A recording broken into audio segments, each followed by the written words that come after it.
Messieurs, dames, bonjour. Bienvenue à ce webinaire sur le financement et plus particulièrement l'utilisation du financement pour lutter contre et pour éliminer les inégalités. Pour la préparation de ce webinaire, nous avons eu l'aide de plusieurs partenaires, dont le IRC, UNICEF, Water.org et le GLAS.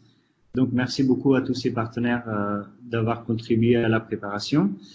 Et ce webinaire, il est très opportun puisqu'il y a 2 ans, à la réunion des ministres des Finances à Washington, environ 30 pays partenaires du SWA avaient indiqué avoir fait les calculs nécessaires, les estimations pour les besoins en financement.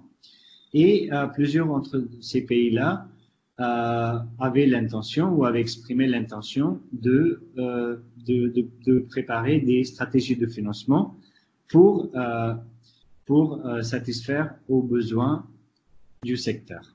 Alors, le financement continue à être un grand défi, vous en conviendrez tous, et la prochaine réunion des ministres des Finances aura lieu d'ici 7 mois à peu près, et donc la tenue de ce webinaire est plus qu'opportune.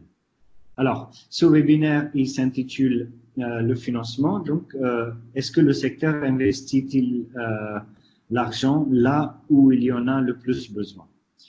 Alors, nous avons déjà eu 2 webinaires en anglais sur le même thème hier, et qui ont attiré plus d'une centaine de personnes, et puis un webinaire en espagnol qui a attiré une 40aine de personnes. Et aujourd'hui, vous participez dans le versant francophone de ce webinaire. Alors, comment il est structuré ce webinaire? Eh bien, il y aura 3 parties, disons plénières, où je vais présenter les 3 premiers points qui nous ont été partagés par notre collègue de l'IRC, Madame Catarina Fonseca, et nous l'en remercions très chaleureusement. Et c'est moi, Balwant Godara, du secrétariat SWA, qui vais présenter ces 3 premières parties-là. Et après cela, nous aurons des interventions, 2 très bonnes interventions. La première de Madame Jeanne Nizigiyimana, qui est directrice générale au ministère de l'Hydraulique, de l'Énergie et des Mines au Burundi.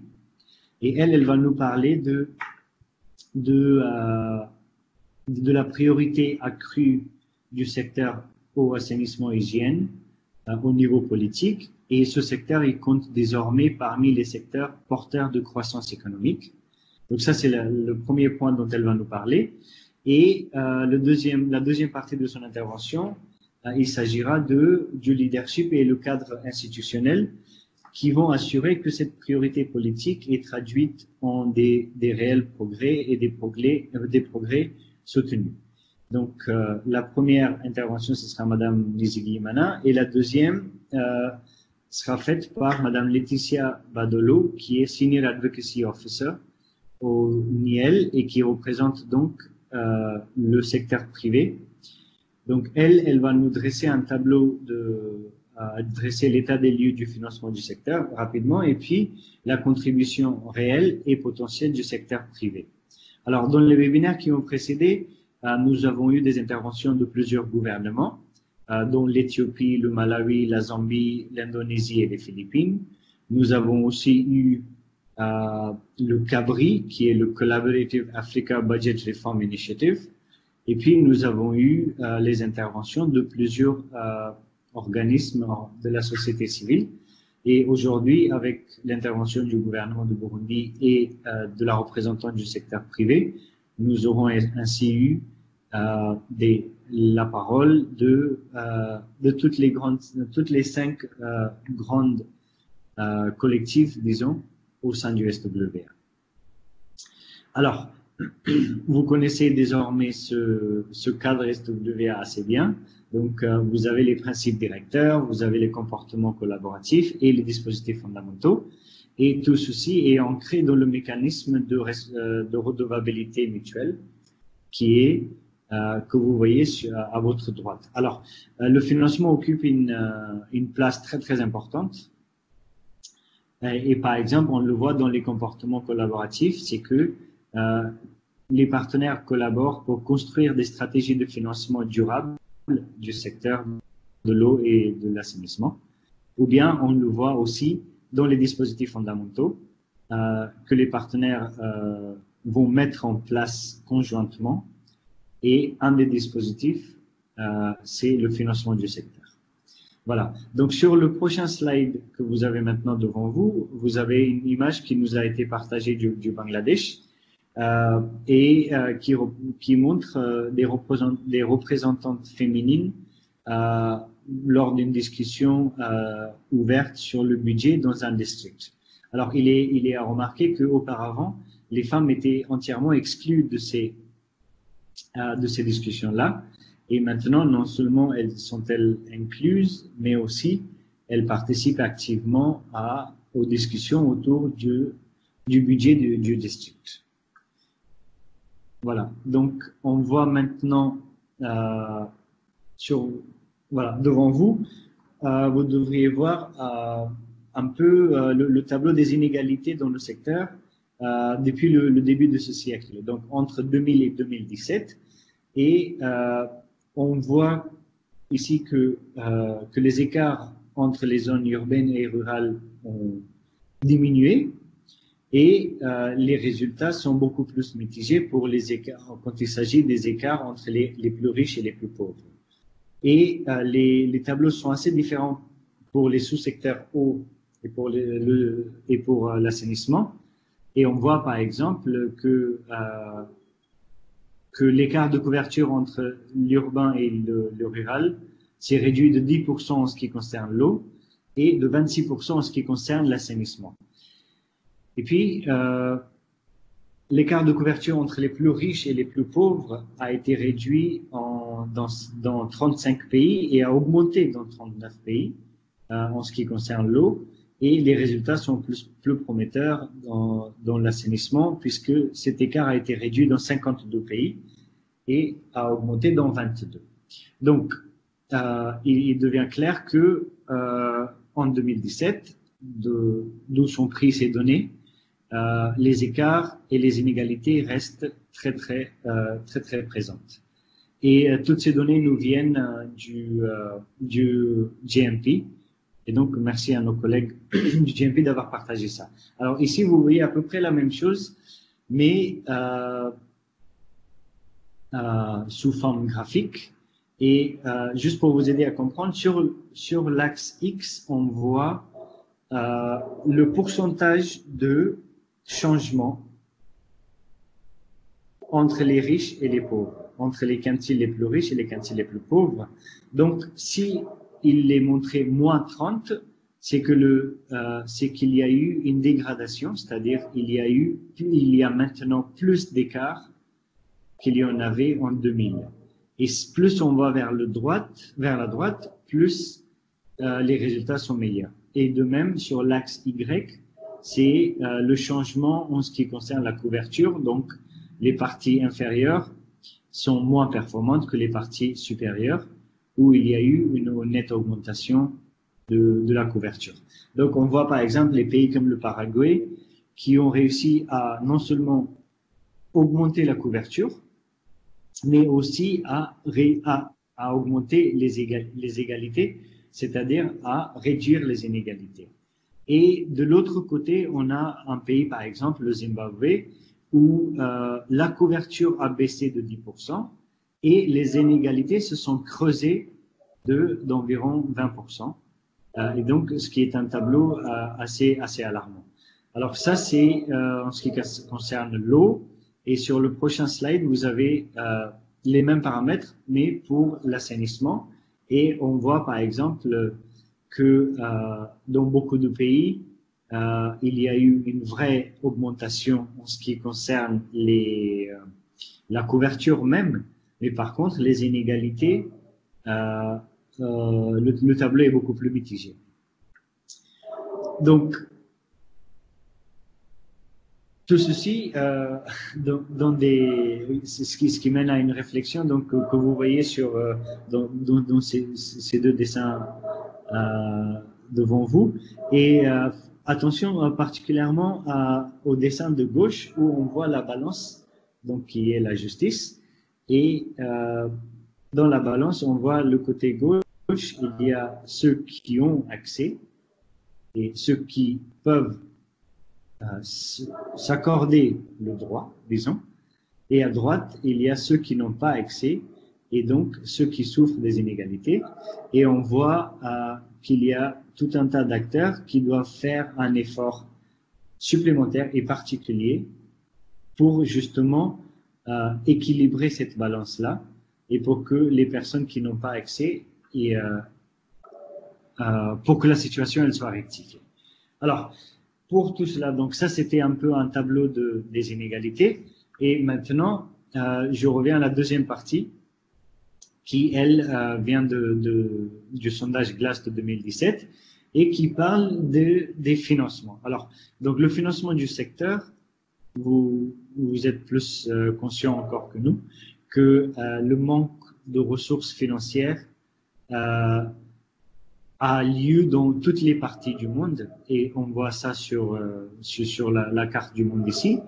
Et dans le sondage 2017 de GLAS, plus de 80% des pays ont indiqué qu'ils n'avaient pas de financement adéquat pour atteindre les cibles de l'eau, l'assainissement et l'hygiène.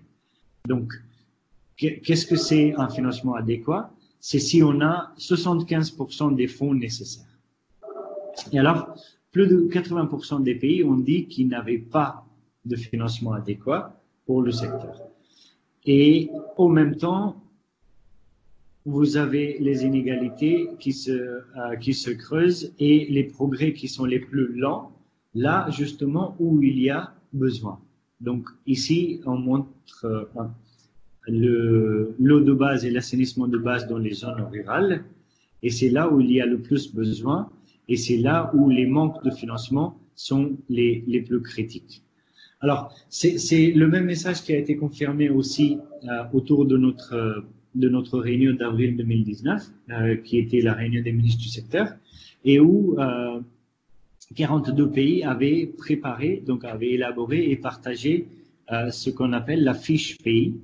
Et dans cette fiche pays, il faisait dresser un tableau des inégalités, en fait, du secteur dans l'ensemble, les inégalités, le financement du secteur, les priorités dans les années à venir, etc. Et le financement a été identifié comme un défi majeur par la moitié des pays et même a été identifié comme le grand défi par ces pays-là. Et les messages principaux qui ressortent de l'analyse de ces 42 fiches pays, c'est que les données constituent une préoccupation majeure pour ne laisser personne derrière, c'est-à-dire combien même l'intention et le financement ils sont, les pays ne disposent pas de données fiables pour répondre aux inégalités. Ça, c'est une chose. Et un deuxième message principal qui sort, c'est que il est nécessaire de budgétiser spécifiquement pour les services et les initiatives qui visent les inégalités. Et que non seulement est-il nécessaire de budgétiser spécifiquement, mais aussi de suivre les allocations et les dépenses. Et on voit à droite que beaucoup de pays ont parlé ou ont déclaré des engagements qui concernent le financement. Donc, il y a 11 pays, par exemple, qui s'engagent ou qui disent comme priorité d'augmenter le financement du secteur et 14 pays qui disent explorer de nouveaux mécanismes et de nouvelles avenues de financement et 9 pays qui disent spécifiquement utiliser le financement pour réduire les inégalités.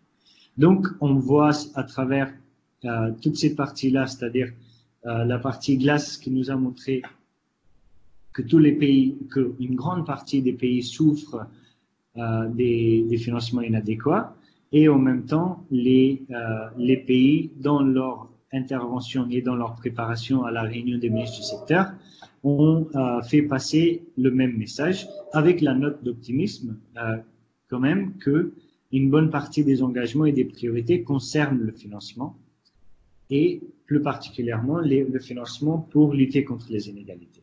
Alors, puisque la volonté y est, comment on s'y prend? Comment on s'y prend pour justement avoir une discussion constructive autour du financement et plus particulièrement le financement pour répondre aux inégalités.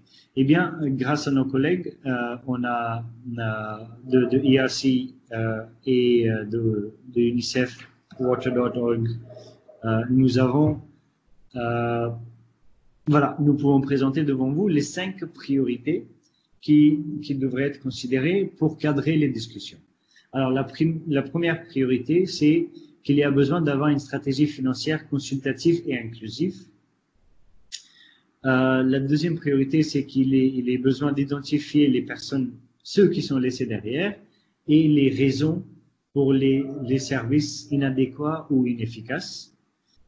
Troisième priorité, c'est de mettre en place des mécanismes pour atteindre ceux qui sont laissés derrière. Quatrième, c'est de comprendre les opportunités qui sont offertes par les sources courantes de fonds dans le secteur, qui sont les tarifs et les taxes.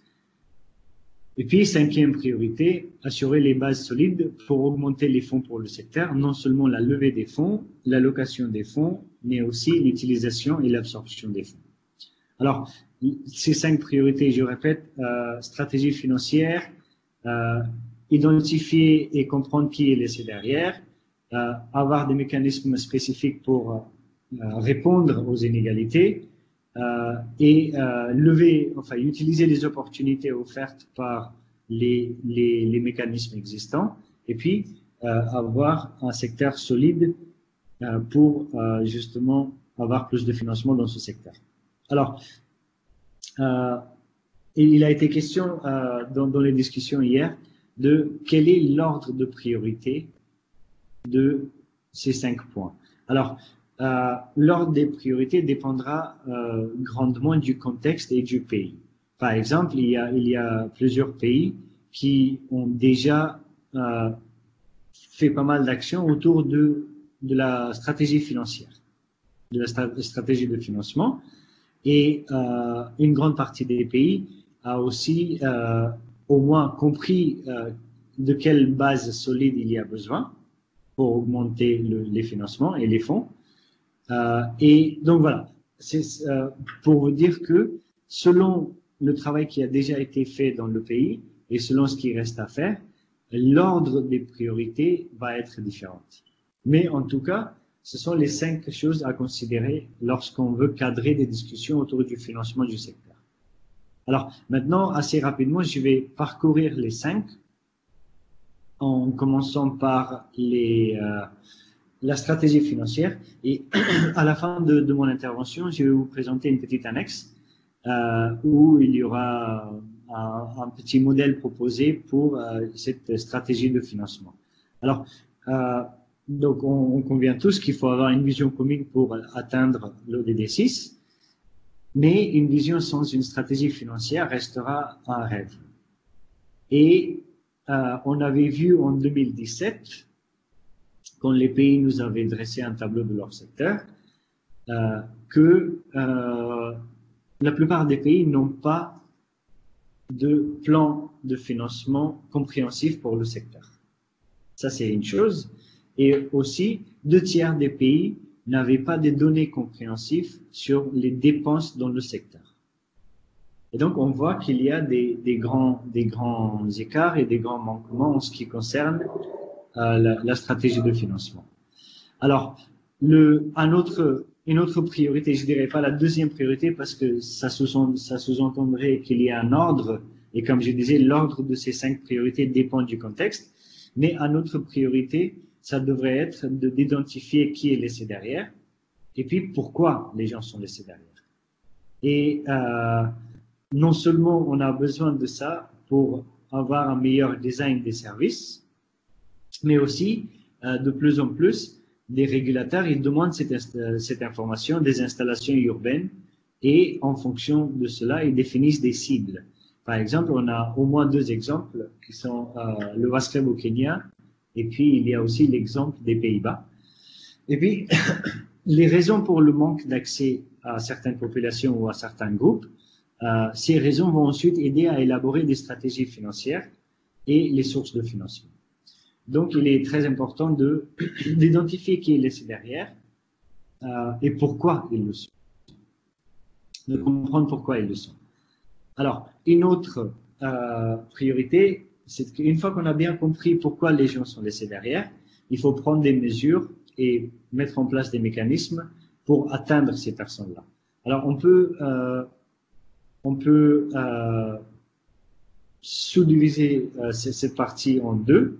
C'est d'abord les personnes qui n'ont pas accès aux services tout court et les autres qui ont accès, mais pour qui les services sont inabordables. Alors, pour ceux qui n'ont pas accès, il est besoin d'installer cette infrastructure qui sera payée majoritairement par les taxes et les transferts peut-être.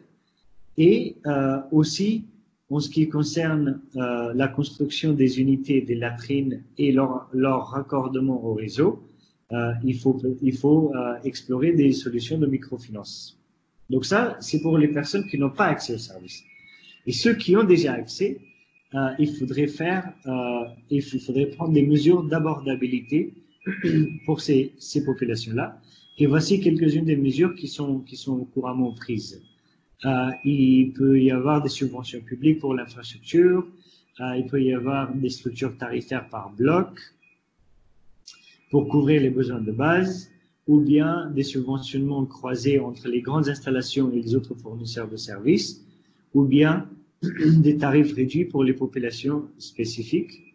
Donc, ce serait le mécanisme le plus efficace, mais qui est aussi le mécanisme le moins utilisé. Alors, une autre priorité, on avait dit, c'était de comprendre et d'utiliser les opportunités qui sont offertes par les taxes et les transferts. Alors, là, on se heurte à plusieurs problèmes. Le premier étant qu'il y a une difficulté à suivre les dépenses publiques dans le secteur. Et il y a une majorité des pays avaient indiqué avoir ces difficultés-là. Et donc, si on ne peut pas le suivre, eh bien, ça porte préjudice à tout le reste. Et aussi, l'espace fiscal pour l'eau, assainissement et hygiène est assez sous-développé dans une bonne partie des pays. Et il est convenu assez largement que réduire la pauvreté nécessite le financement public qui peut venir des taxes ou des autres sources locales. Alors, les taxes et puis les tarifs, il y a besoin de comprendre quelles sont les fuites et quelles sont les pertes dans ces tarifs-là.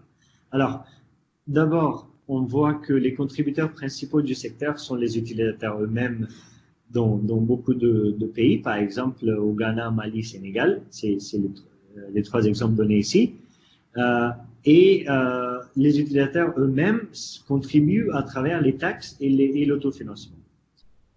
Et puis, dans beaucoup de pays, l'eau non génératrice de revenus dépasse les 40%. Donc, il y a en même temps peu de pays où les tarifs couvrent la grosse partie des coûts d'opération et de maintenance. Donc, quand on regarde les tarifs bas plus les pertes importantes, on arrive à une situation où la maintenance doit être couverte par les taxes qui subventionnent ceux qui ont déjà accès au service. Et donc, pour la maintenance de ces services qui existent. Et donc, ceci constitue une utilisation injuste et inégale des fonds publics. Et donc, il y a besoin de mieux utiliser et de mieux maîtriser les taxes et les tarifs.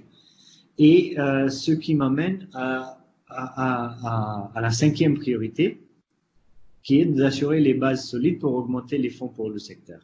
Alors, ces bases solides, on peut les comprendre très bien à travers le cadre SWA et aussi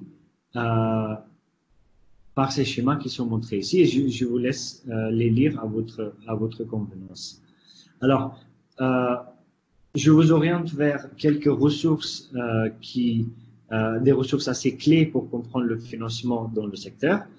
Et ce sont que certaines ressources.